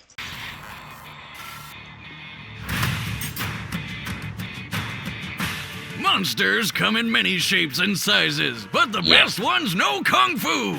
Lucario, the steely canine from the world of Pokemon. And Renamon, the razor-sharp and literally foxy Digimon. For this match, we'll be analyzing the species as they are. Therefore, no trainers or tamers will be permitted, nor any moves or forms achieved unnaturally. He's Wiz and I'm Boomstick. Okay, let's choose character. She hot, but I'm not sure I can fight with her. I need muscles to fight, you know? This is so stupid. Such a stupid fucking ad. But what I was gonna say about fucking... and it's... about this shit is it makes sense. I like when they do, like wild Pokemon and Digimon and shit like that against each other. Like, I don't want to train it. Okay, let me rephrase that. They used Ash's Pikachu when they fought Blanca, which I feel like gave Pikachu a disadvantage because he didn't have his trainer. I don't like that. If you're gonna pick a specific, like, trainer's Pokemon, you gotta make sure the trainer is with them. If you're just picking a Pokemon as a species as a whole, then it shouldn't be focused on a trainer's Pokemon. It should be just a wild Pokemon. Like, if that was meant to be a wild Pikachu, it didn't seem like it. It really seemed like they were trying to make it be Ash's Pikachu. our job to analyze their weapons, armor, and skills to find out who would win a death battle. Pokemon are known for showing off crazy skills in battle, but not many can match the martial arts prowess of a Lucario. The Lucario is a fighting and steel-type Pokemon well known for its fondness of combat. Standing at an average height of 3 feet and 11 inches, 3 foot 11, 119 pounds, steel and fighting, also known as the Aura Pokemon.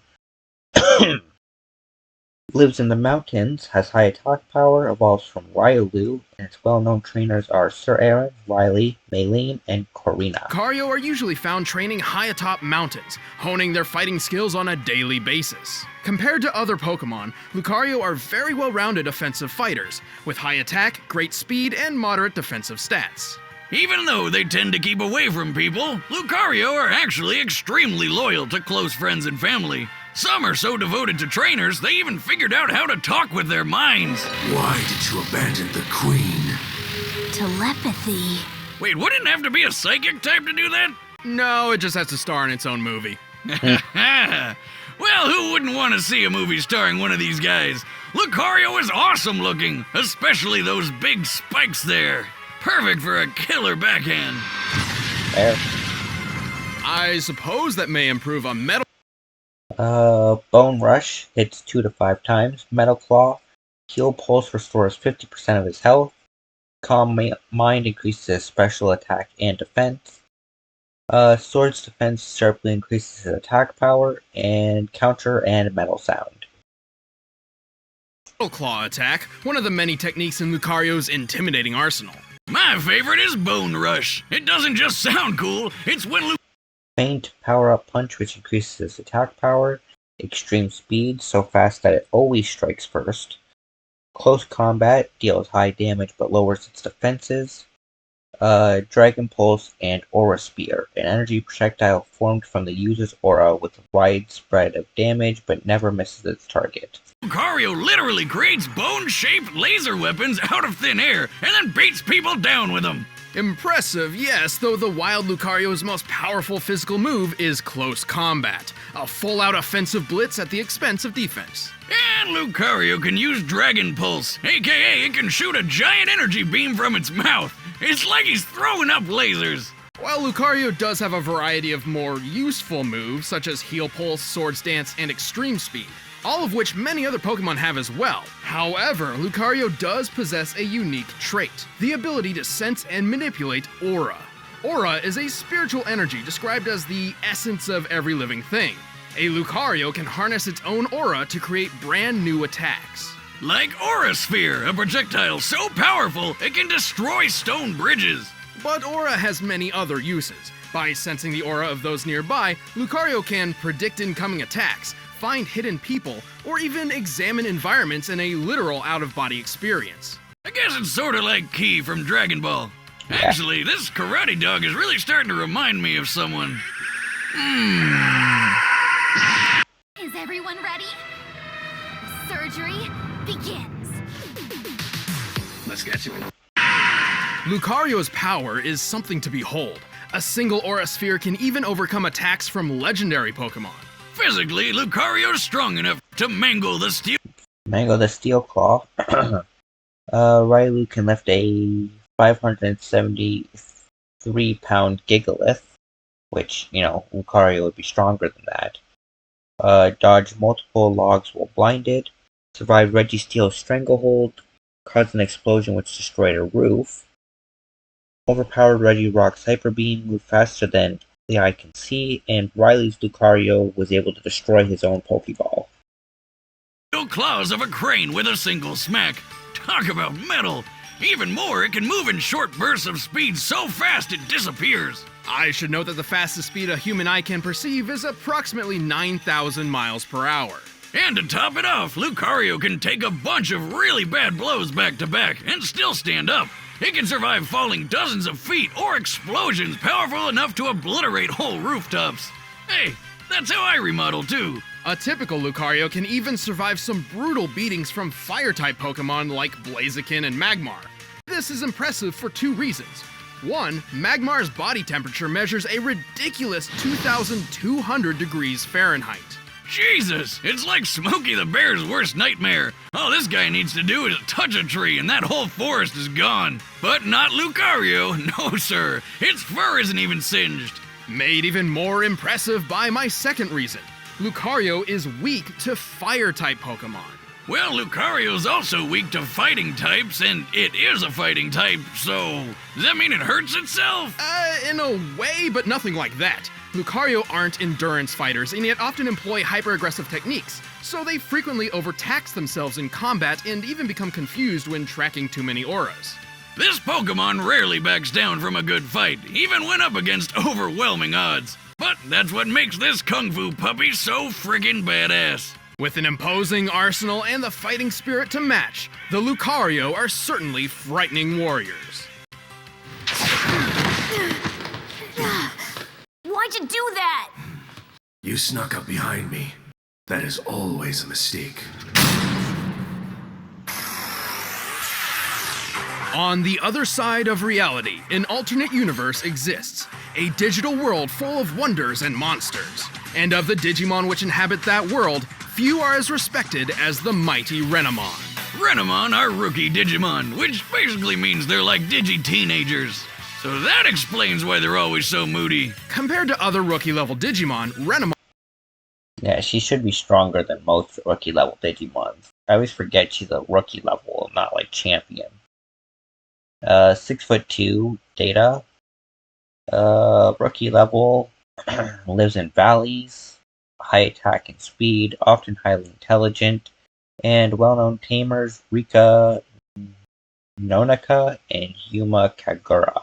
Renamon possesses exceptional speed and attack stats at the expense of fairly low defense. Renamon's appearance resembles that of a Japanese yokai called the Kitsune, a fox spirit. These spirits are often described as being very mischievous, which is ironic given that the typical Renamon is very stoic and earnest. Plus, some of them really don't care for humanity, and just think of them as a tool for their own evolution. Digivolution. Whatever. Still, Renamon are super smart and always keep their cool. In fact, it may be too cool. I don't like the look in its eyes, Wiz. It's like it thinks it's better than me. It is better than you, Boomstick. Not only is Renamon rational and composed, it always showcases exceptional prowess in battle, mainly relying on hand-to-hand combat. More like paw-to-paw combat! Here's another one. Aha! It's got a wicked roundhouse kick among several other dangerous martial arts skills. It can use its amazing speed to surprise attack its enemies.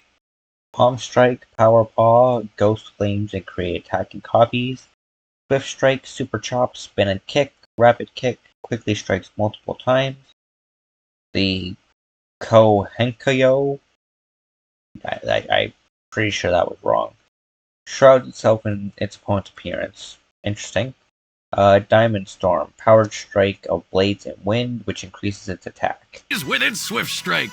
Then there's the Super Chop, which is an even swifter Swift Strike. There's also Rapid Kick and Spin Kick. Digimon may be effective fighters, but their attack names could sure use a little work. Yeah. Oh, don't worry, we're getting to the good ones. Renamon can enhance its attacks with an internal energy that makes Ghost Fire! This is likely Renamon embracing its yokai inspiration, as it's similar to the folklore of a magical light emitted by kitsune tails which lead wanderers astray. Okay, but this one is used to destroy people. When a Renamon comes at you with a burning foot, it's using Power Paw, its strongest physical move. Some Renamon can even create ghost clones of themselves for additional strikes. But Renamon isn't just kicks and punches. Its signature attack is called Diamond Storm, which summons a furious gust of wind and a terrifying amount of razor-sharp... Diamonds? No, leaves. What? The one time they try a creative name and it totally doesn't make any sense. Who comes up with this shit? It would certainly make more sense to use diamonds, the hardest naturally occurring substance in the world. Wiz, why would you just throw away diamonds? If I were Renamon, I'd just scoop those puppies up and sell them to make bank. Do you know how many Bigfoot traps I could buy with that kind of money? I would definitely have caught that guy by now. But don't underestimate Renamon's Diamond Storm. It can shatter a wall of ice created by a champion-level Digimon, which is a higher, stronger rank than Renamon. The wall here appears to be about 8 inches thick. Assuming this ice is comparable to blue ice, the strongest, most compact form ice can naturally take, this could support approximately 6,000 pounds per square inch before cracking. So, Diamond Storm is basically... Okay, tell me that was the fucking...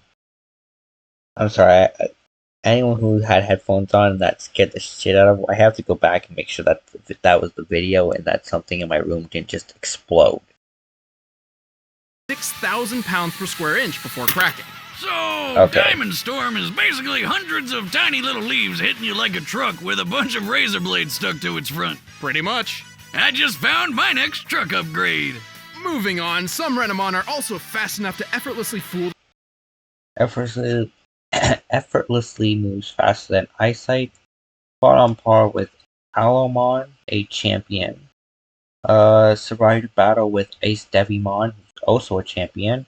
Killed multiple armor level Digimon in single strikes. Sliced a missile with an axe like a boss. Survived falling down a skyscraper and can make good bread. I don't think she's winning this though. I think Lucario's gonna fucking kill this bitch. The human eye, consistently reaching speeds over 9,000 miles per hour. Pretty damn fast for a fox. The Renamon who partnered with Tamer Rika does this all the time. Ninja vanishing into thin air is like her preferred method of getting around. Not only that, but a Renamon is just as capable of taking big hits without concern.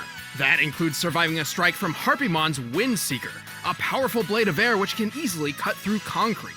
But Renamon does have its weaknesses. While it can hit hard and likes wearing opponents out, it doesn't really have any good tricks to help with defense. A sort of glass cannon fighting style, if you will, which seems to work well enough. Oh yeah, this is still one of the deadliest rookie-level Mons out there. All in all, Renamon is one stone-cold fox. I don't think that means what you think it means. Oh, come on, like anyone's gonna sexualize a Digimon. Oh my god, moving on! Yeah, don't ever do that, Boomstick. Fucking dumbass. I must rely on the power within me. I am alone in this world. All right, the combatants are set. Let's end this debate once and for all. But first, all this talk of animals is Making you hungry, so you're gonna do a Blue Apron ad. I'm gonna skip it. And then we're gonna get right into the fucking death battle.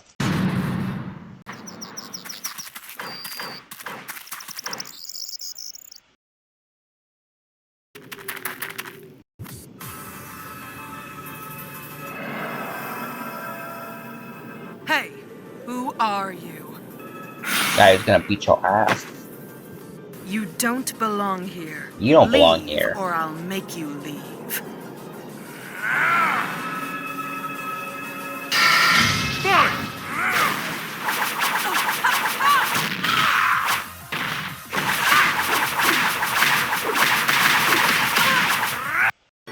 Oh my god. A third one? Jesus Christ.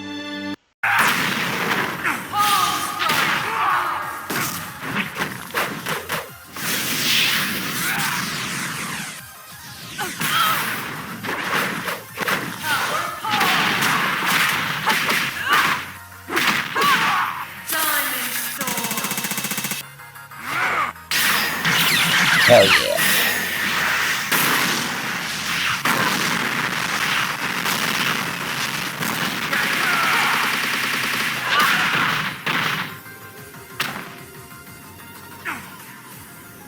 Don't bother getting up. Diamond Storm!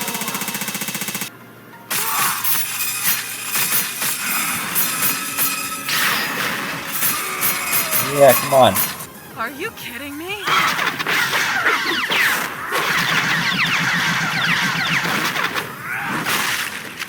KO, bitch.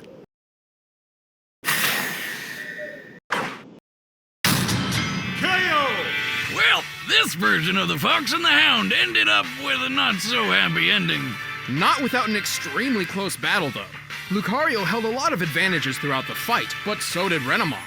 While both combatants could move faster than Eyesight, Renamon did so far more consistently, whereas Lucario could only reach those speeds in short bursts. No big deal, though. Lucario wasn't totally outpaced, so his aura let him sense and predict Renamon's moves to make up for the lower speed. Especially since Lucario's much wider arsenal helped it adapt as the fight went on, unlike Renamon's limited options. And while their durability was pretty similar, Lucario was the only one with self-healing and stat-boosting abilities. But most of all, Lucario was way more powerful. Lucario broke these metal claws with a Bone Rush attack. They were likely made of construction-grade steel, which means in order to fracture it, Lucario must have hit with a force of at least 56,000 pounds per square inch. Comparing this to Renamon's 6,000 psi for breaking an ice wall paints a very clear difference. And as a glass cannon, it's unlikely Renamon could have dragged the fight out until Lucario became overexerted. Ultimately, it was a well-matched battle, but Lucario's superior strength and arsenal gave a much-needed edge. Renamon got Lucario-owned. The winner is Lucario. Alrighty. And for the final fight of this episode, we have got Balrog vs TJ Combo. Street Fighter vs Killer Instinct. Don't really know anything about either of these characters or either of these game franchises. But Killer Instinct, I think, is similar to Mortal Kombat, which is always more brutal than Street Fighter. So you know what, I'm gonna go with the TJ Combo guy. I think just because he's, fighting in a competition where people actually die more often than what happened in Street Fighter, I think that's gonna give him the edge. So let's go. Final death battle of the day. Or the episode, sorry.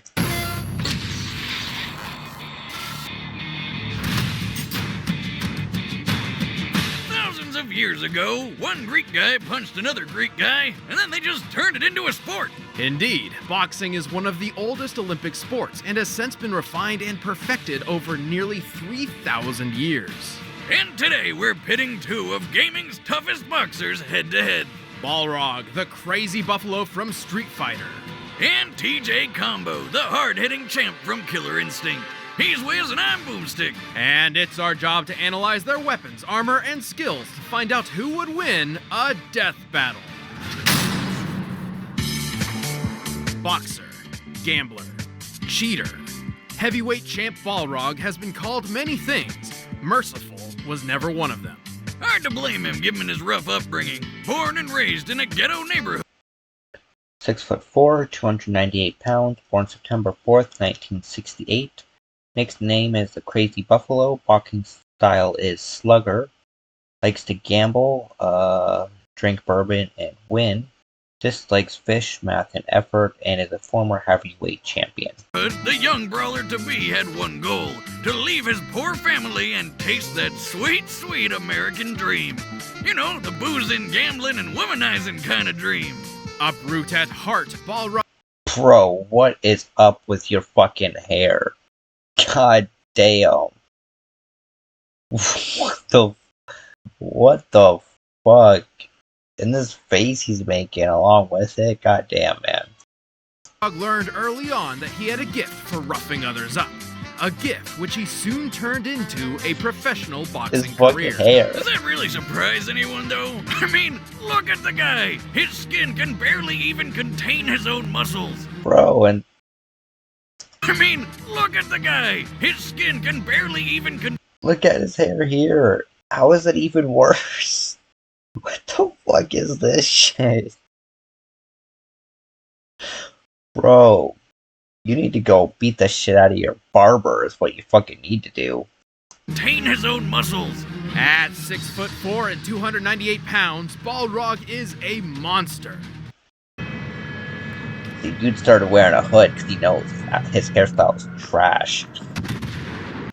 Compared to real-life Wearing boxers, a hood. Balrog would be the second largest heavyweight champion. Bro, this looks fucking painted on.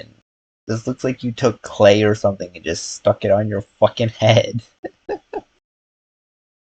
In the entire history of the sport. Talk about a beast. He makes good use of that size and strength as he specializes in slugger-style boxing. Out of the four generally accepted styles of boxing, sluggers are the most straightforward. They sacrifice mobility and finesse in favor of unwavering perseverance and terrifying brute force. And Balrog embodies this style to a T. Sluggers are great at taking lots of hits without going down, and then KOing their opponents with just a couple big punches. In Balrog's case, his Turn punch, dash straight, dash upper, buffalo headbutt, KKB is an evasion technique, and his super moves, the Gigaton Blow, Dirty Bull, and Crazy Buffalo. dashing punches let him come in swinging. His screw smash uppercut is so brutal, it can power through other attacks. But Balrog's strength really shines with his famous Gigaton Blow, or with his incredibly deadly turn punch, if he's able to hit anything with it, that is. The longer he tenses his arm up for, the more powerful the move gets. While all these moves are fair game in the rules of boxing, fairness is the last thing Balrog cares about. Damn, this freaking guy is crazy. I mean, really. Bro. Balrog cares about. Damn, this What the fuck is going on with your eyes? Are you missing a tooth? And you still got that fucking shit-ass hairstyle. Bro. Yeah, there's no way I can root for this guy. This guy looks like a fucking... doesn't even look like he should exist as a person. freaking guy is crazy. I mean, really, look at those Look at his fucking eyes. eyes. That's the same look old Grandpappy Boomstick had every time he came home with some fresh poultry dinner. Till the damn chickens got him. Unfortunately, his victory was short-lived. When he returned to the ring, he ended up killing his opponent. With his career ruined, Balrog returned to the life of gambling, booze, and women. Bro, why is your hair like halfway back your head? And you still got these fucking points going on. Who the fuck are you hiring to cut your hair? Because whoever it is, you need to beat the living fuck out of them. Man, he got to kill a guy and drink all day? Talk about living the life. But Balrog wasn't done flexing his fighting skills. He joined the crime syndicate. M. Bison's right-hand man flipped a car while possibly influenced by Pandora, killed an elephant with one punch, survived a 1,272-foot fall, staggered Zangief. Oh shit. That's actually pretty impressive. Zangief won his fight against fucking Hagar way back when. You know, back in episode like 1 of this fucking series that I'm doing. Defeated Nikali, Bernardo, and Jumbo Flapjack. None of those sound like real fucking people. But alright, you say so. And he still got the fucking hair. Shadaloo, and basically punched his way up to become its founder's right-hand man. And who wouldn't want somebody as rough and tough as Balrog at their side? Especially since he's so strong, he once killed an elephant with just one punch. See this one? His name's Kodal. Balrog killed his best friend. Good friggin' elephants had it coming for years. Never shut up. And someone always loses on Dawson's stage. Elephants commonly use their skulls to knock down trees, meaning they can withstand a force of at least 10,000 pounds.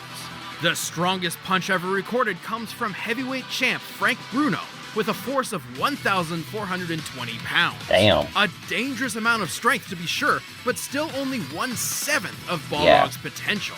But Balrog wouldn't be a true slugger if he couldn't take a beating. He battled the sumo wrestler E. Honda, and the two fell off a cliff, and they both survived. We know this fight takes place in Thailand and on a cliff overlooking a river. This area is very similar to the northern Kwai Yai River, which can be more than 300 feet wide. By comparing that to the width of the river as seen here, we can estimate... How do you figure this shit out? Like, how do they look at a place and they're like, you know what, this looks like the fucking, this area in the fucking, this region of this fucking place in the world. Like, what? Do you guys, like they flip through fucking maps and study it and shit and figure it out? Or, like, what? How do they do this?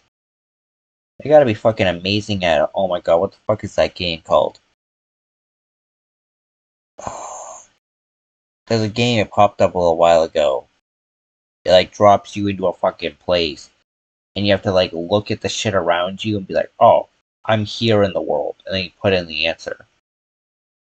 They gotta be pros at that game. The cliff to be 1,272 feet high. But while Balrog may have the raw power of a slugger, he's got all the downsides that come with it too. A smart enough opponent could potentially predict and counter his attacks. This is how he lost to other street fighters like Dudley and Alex. Yeah, he's not the brightest shed in the tool, if you know what I mean. Tool in the shed. You're a tool. Fucking boomstick. After Shadaloo's head honcho was defeated, Balrog got a promotion and ran the whole crime syndicate himself, until he ran the whole organization into the ground. Probably a few too many blows to the head. But hey, we're not here to test his management skills.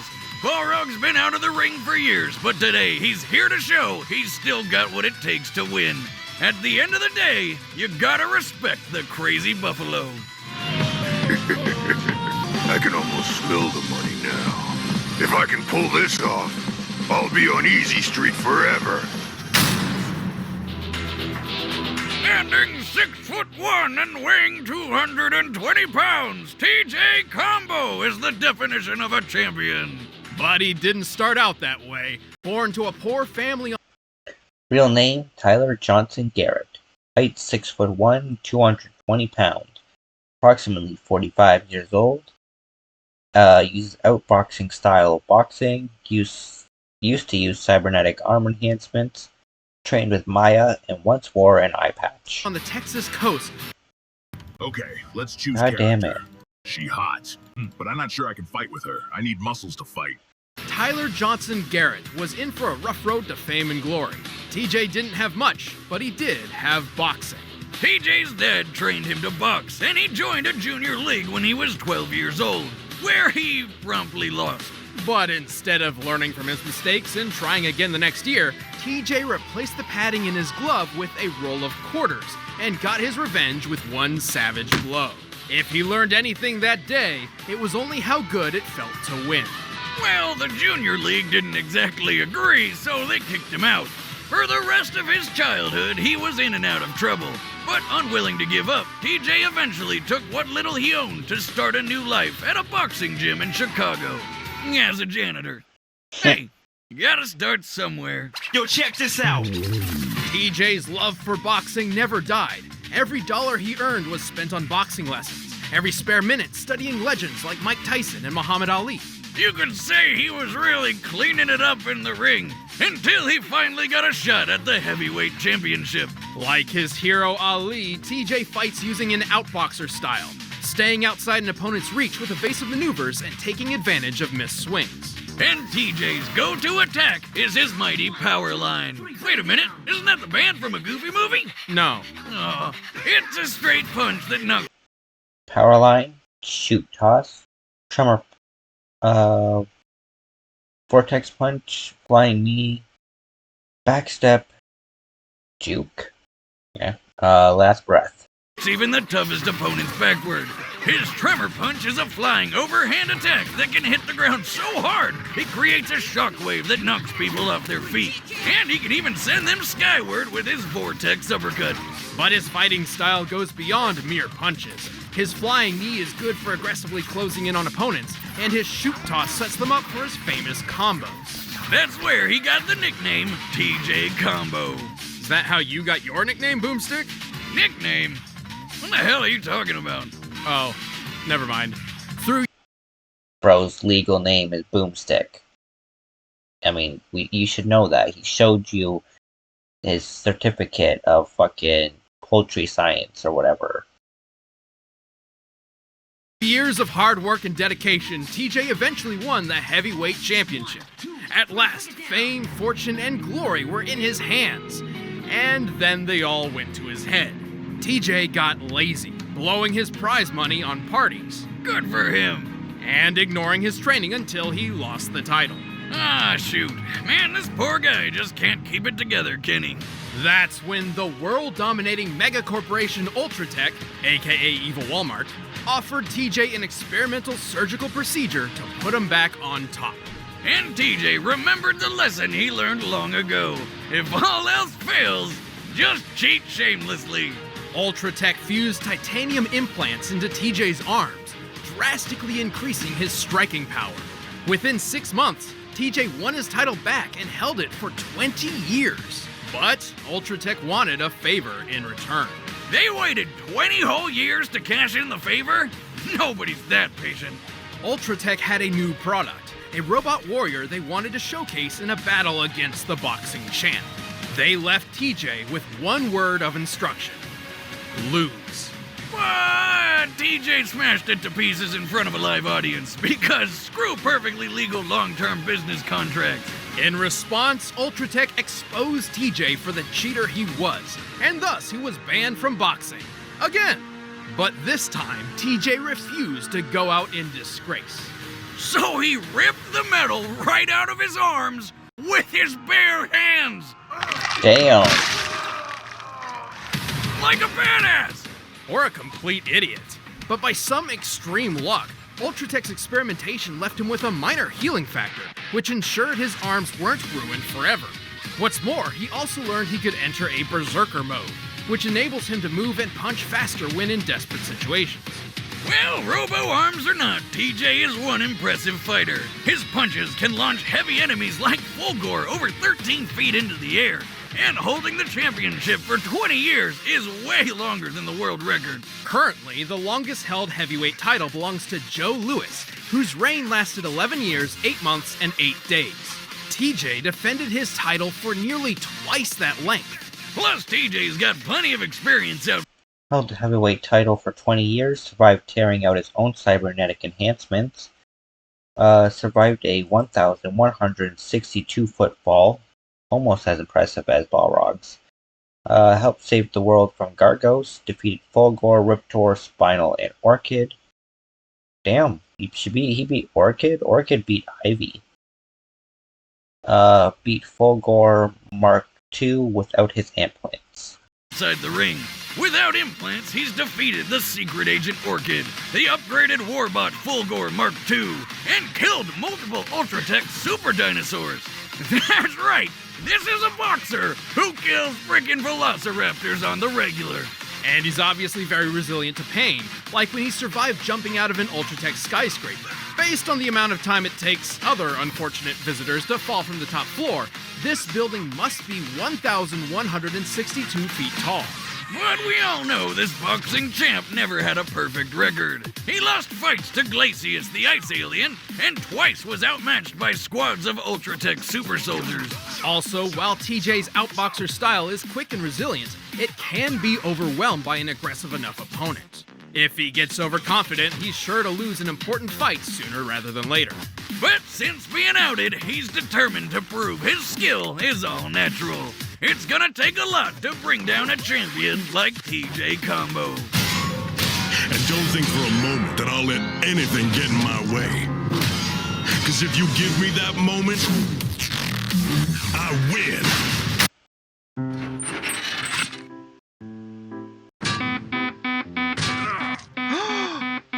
Dumbass.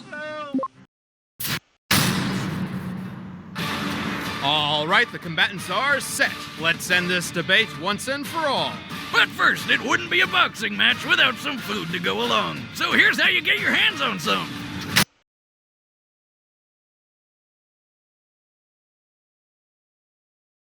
Alright, time for a boxing match to the death. Ladies and gentlemen, introducing our first fighter. He's big, he's crude, and all rawhide. He's Balrog! Now for his challenger. A heavyweight champion with a shady history who's here to prove he can beat the best of the best, even without awesome metal arms. He's TJ Combo!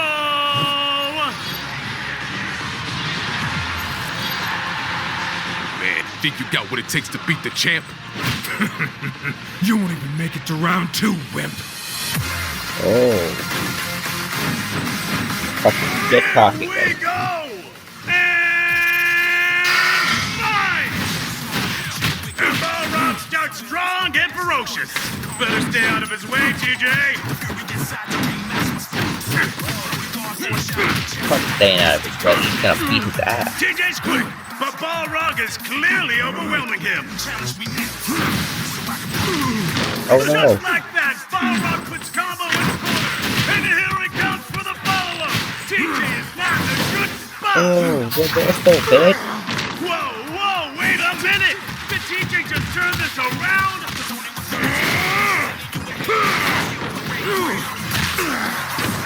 Incredible! Out of nowhere, Balrog's the first to fall. Annoying bastard.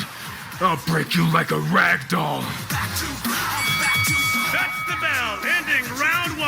Oh man. Folks, it looked like Balrog clearly had the reins in this fight, but I'd say TJ proved he can give as good as he gets. Moving into round 2. I think this is too close to call. What you got, huh? Yeah, get him. Uh-oh. Whoa! A dirty move from Balrog. Oh shit. No more ref. No more rules, bitch. That's not appropriate. Come on, Tiny. Bro's still rocking that weak ass piece of shit haircut. Just you and me. Bring it on, asshole.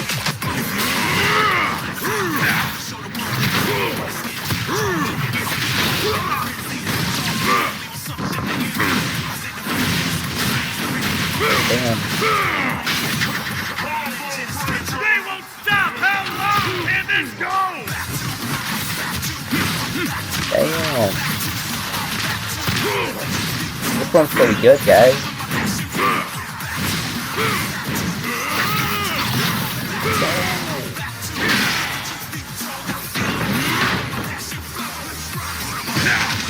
Oh shit.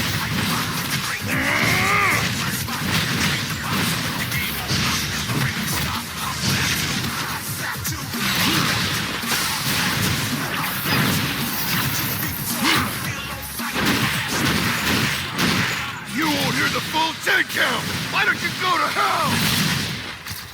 Oh no! I can't believe it! Combo's down! This could be over! Come on, get up. I ain't done! Hell yeah. What? TJ's back up with his last breath!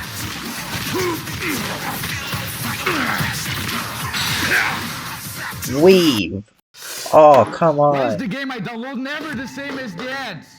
What are you doing? Don't bother.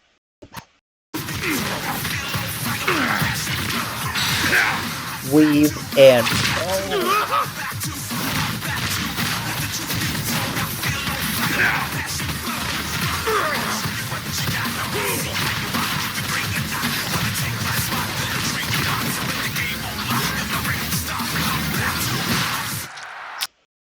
Damn! Bro gave him the ultimate fucking 10-piece combo and then fucking turned him into a rock'em sock'em robot. Fucking good on you, TJ. Holy jumping giblets! TJ Combo takes the title in absolutely brutal fashion! Excuse me, I've got a hurl. God damn. KO! Oh, it's just like Rock'em Sock'em Robots! Only I don't think his head's getting reattached. This was an extremely close bout.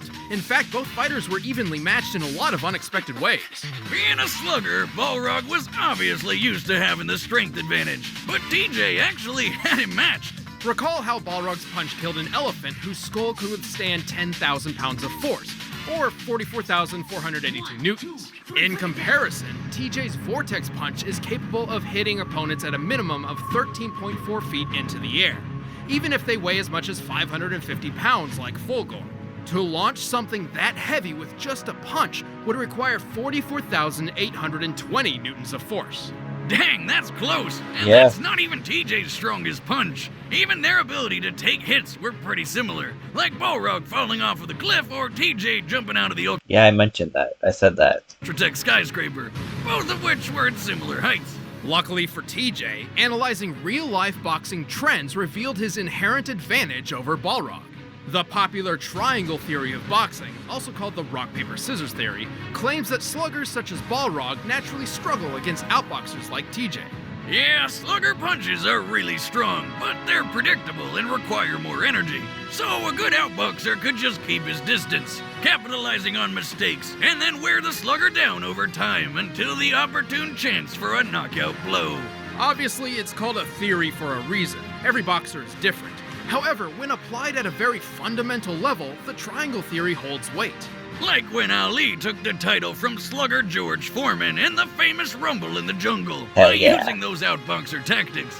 And don't forget TJ kept a heavyweight title for over 20 years. Despite how closely matched their power and durability were, TJ's speed, tactics, and experience won the match by permanent knockout. You could say TJ had the instinct for this fight, and it was a killer. The winner is TJ Combo. And there you have it, guys. That's gonna be it for this episode.